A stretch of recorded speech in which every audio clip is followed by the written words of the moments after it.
Alrighty, here we have the very purple, dark purple Dendrobium Phalaenopsis type producing a tiny flower spike. I found the ID for this one as well. When it's gonna bloom, I will tell you. I don't remember it right now. It's something to do with velvet. Anyway, yes, cannot wait.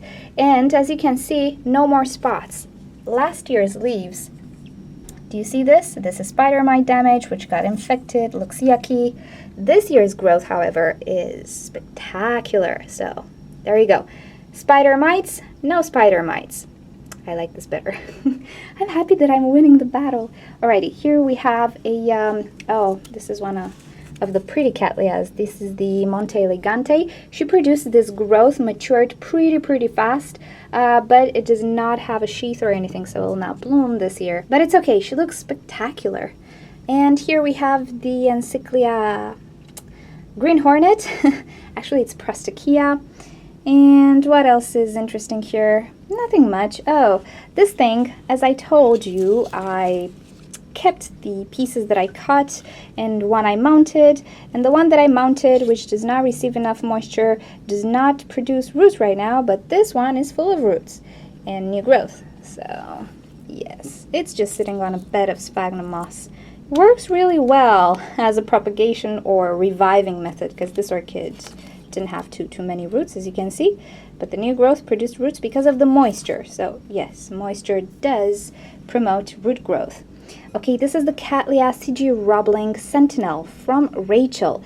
I was happy that mine grew so fast, and I was hoping for a sheath, and this is the growth. Looks spectacular, but it does not have a sheath, or actually does, but it's very tiny, so I'm pretty sure this will not bloom for me this year or next year. But it's okay. It was a division which didn't have too many roots. It now has roots. She's fine. I'm not gonna mind if she doesn't bloom.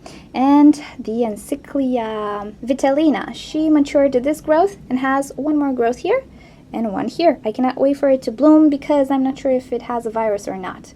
If you remember, she had some mottling on the flowers, which is concerning. Alrighty, upstairs, some Oncidiums. This is the Miltonia Sunset. She wants to bloom again. I love this one. Again, let's see. With spider mites, with no spider mites. And also the pseudobulbs. This is spider mite damage while the pseudobulb was forming. This is no spider mite damage. I'm so happy. Alrighty, and yeah, nothing much happening here. Alrighty, let's move on. Okay, downstairs.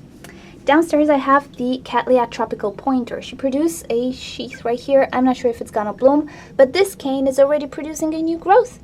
So yeah, she's growing mighty fast. Nothing much happening here. This is the Spectabile Dendrobium. He is starting to grow something. There you go. There's a nubbing forming here. So yeah, he's a young plant. Actually, it's gonna take a while until he blooms, but I have patience. I will have all the patience in the world when I'm gonna have my greenhouse. Okay, again, with spider mites, with no spider mites. So you see the difference? I cannot believe how much damage spider mites can create. All of the wounds they produce get infected. They're prone to getting infections. So as you can see here, spider mite damage, no spider mite damage. There we go. Good girl. Alrighty, nothing much happening here, just some orchids. Oh, I managed to sunburn the Cattleya. This is the white Cattleya, and I didn't anticipate that the sun will start to go down, and actually this side gets sun right now, and I kind of burned it. It's okay. She's pretty fragile, I observed. Okay, let's move on. This is the small table with the seedlings. Nothing much really happening here. Really, nothing much. Let's go up. This is the Dendrobium Thirstiflorum. I have a problem with this dude. He didn't grow this year. Well, he grew roots, but he didn't produce any new growths. I'm not sure what's happening. What don't you like? Tell me. Speak to me. He doesn't want to. Alrighty, nothing else happening. Pretty much Oncidium's growing, and that's about it. On this side, I already see another flower spike on the Brassia Eternal Wind. I told you, she has quite a lot of pseudobulbs, but they all bloom at different times, and I'm not sure I like that, but it's okay. What else is interesting here? Oh, this is the pink Cattleya. I had it in bloom last year. She's producing buds in this sheath, which is nice. The Leodoral Phalaenopsis. with spider mite damage, without spider mite damage, she is producing a flower spike. I also kept the old flower spike because I read somewhere it is a sequential bloomer, so I decided to do an experiment. Maybe this will rebloom. We shall see this year. I kind of doubt it. I don't know why, but I just let the old flower spike be and see what happens. But she's producing a new flower spike anyway. Alrighty, some Cattleyas growing here. The red Cattleya, which smells beautiful, is kind of done blooming. She is not very long lasting. Alrighty, you already know the Collagenea cristata, the little baby.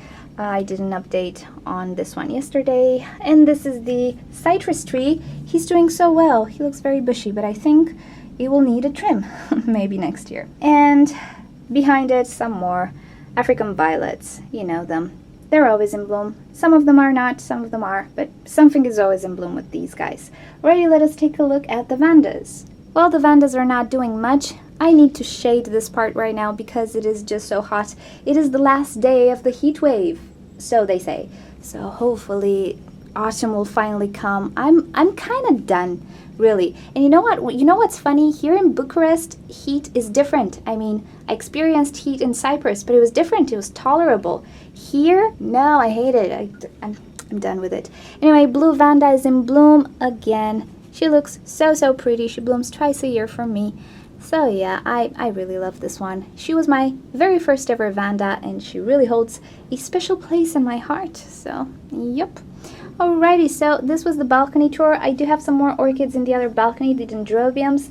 There's really nothing much to show. They're done growing, so I really hope that the temperatures will go down so I can give them their winter rest and hopefully have a nice show in the spring. But yeah, this is about it on the balcony tour. I will not buy any more orchids, I hope. So thank you for joining. Hope you enjoyed it. If you did like this video, give it a thumbs up and share it with your orchid friends. If you like to stay up to date with my orchids and see other orchid videos, just subscribe to my channel. I post on a daily basis. Feel free to leave me comments, suggestions, or questions you might have regarding orchids in the comment section below, and I'll get back to you. And if you click on the left side of your screen, you'll be directed to orchidnature.com, where you'll find care sheets, identification sheets, and also talk to us in the forum section. While on the right side of your screen, you can click to watch another orchid video. Thank you for joining. I'll see you next time. Bye!